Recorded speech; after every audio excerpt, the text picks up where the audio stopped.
Good morning and welcome to Face the Nation. We begin today on that impasse between the House and the Senate, and there's also one between Republicans and Democrats. Missouri Republican Senator Roy Blunt is here, as is Maryland Democratic Senator Chris Van Hollen. Good morning to both of you gentlemen. Senator Blunt, first off to you. Do you agree with the president's declaration that he hasn't actually been impeached? Well, I've actually heard some constitutional scholars suggest that you're not impeached until the House sends the articles over. I don't know that it's a distinction worth arguing about. The House will send the articles over. We are going to hear this case, both from the House managers and the President's counsel. I would argue with the President's counsel for the first time they get a chance to make their case, and I believe we'll be doing that in January. So there's no question for you that Speaker Pelosi will transfer these articles? You know, I actually think this is a mistake for the Speaker to continue to dwell on this issue. I don't think it's worked out that well for them politically. I actually don't think the Speaker, who has great power in a lot of cases, has the power to decide not to send over the determined will of the House of Representatives. They have voted. They have voted on 2 articles.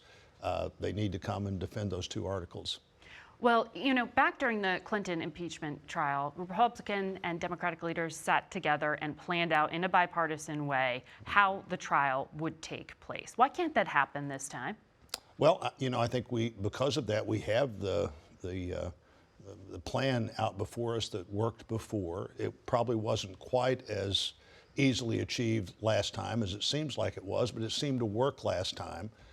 And my guess is eventually that's the plan we pursue, that we start, that we let the House managers have the time they need to present their case against the president, and the president has his counsel has the time they need to present the reason they don't think that case adds up, and then we see what happens next. So why can't you commit now then to calling witnesses? What you're suggesting is that there would then be a vote on whether to approve having witnesses. Which is what happened last time.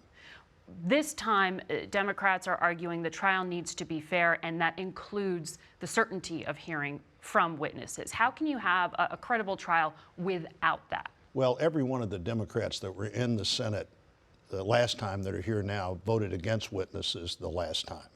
So this is, you know, this is a political process, no matter how you describe it. You can call it a trial, but it's a trial where half of the jurors can decide that the Chief Justice is wrong, and we're going to go in a different direction. It is a political process. It always has been. It always will be. One of my concerns, Margaret, is that in the first 180 years of the history of the country, we went to presidential impeachment exactly 1 time. And here in the last 46 years, we've gone to it 3 times, and never with a result that removed a president because of the impeachment itself. And I think it's a mistake to take this lightly, or to act like you can send a half-baked case over to the Senate, and then it's the Senate's job to try to figure out how to do what you didn't do. There's nobody the Senate could call that the House couldn't call.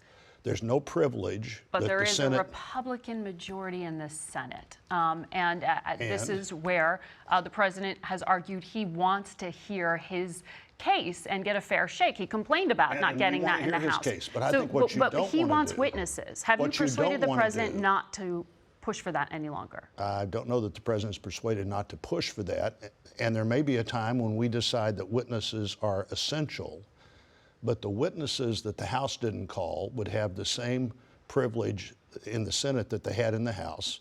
I think the House sending over a very vague 2 charges to the Senate, and then assuming it's the Senate's job to try to make something out of that, takes a process that we're already taking too lightly, impeachment 3 times in 46 years, and taking it even more lightly. The world we live in now, it's more likely than not that a president will always have a House at some point in their presidency controlled by the other party. A majority of the other party can send articles of impeachment over. I think we need to be sure that we set a standard where they have to make sense before they're sent over, not leave it up to the Senate to try to make sense out of a case that the House says they clearly made, and now they say, well, we clearly made this case with absolute certainty, but now we need to have the Senate find more information. Your former Republican colleague, Jeff Flake, put out an op-ed where he wrote this as an open letter to senators like yourself, saying essentially the entire body is on trial, not just the president.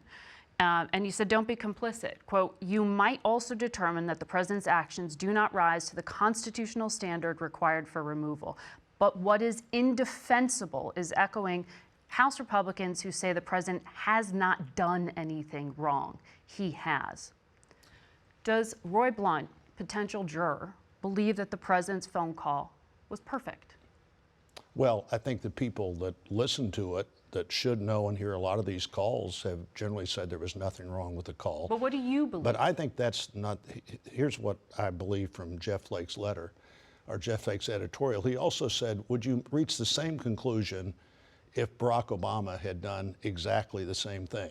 And the answer is yes, I would reach the same conclusion. We were constantly asked for 8 years. If Barack Obama on a phone call with another world leader suggested an investigation into someone who also happened to be the front runner from the opposing party, you would be, your party, you would be fine with that? Well, I will tell you that for 8 years, we were constantly challenged on my side. The president should be impeached for this. The president should be impeached for withholding records with Fast and Furious. The president should have delivered. Right. But on this particular let me make my point here. And I resisted that. And I understand what our Democrat friends have heard for 3 years now on this topic, because we heard it for 8 years. One of the articles of impeachment is the president resisted giving information to the Congress, which is exactly what President Obama did. It's what President Clinton did. It's what President Bush did. Every president's done that. I wouldn't have been for impeaching any of them for asserting their privilege to make you go to court to prove that you really needed the information the president had. That's one half of the cases of impeachment right there. Senator Blunt, thank you very much for your time. Great to be with you.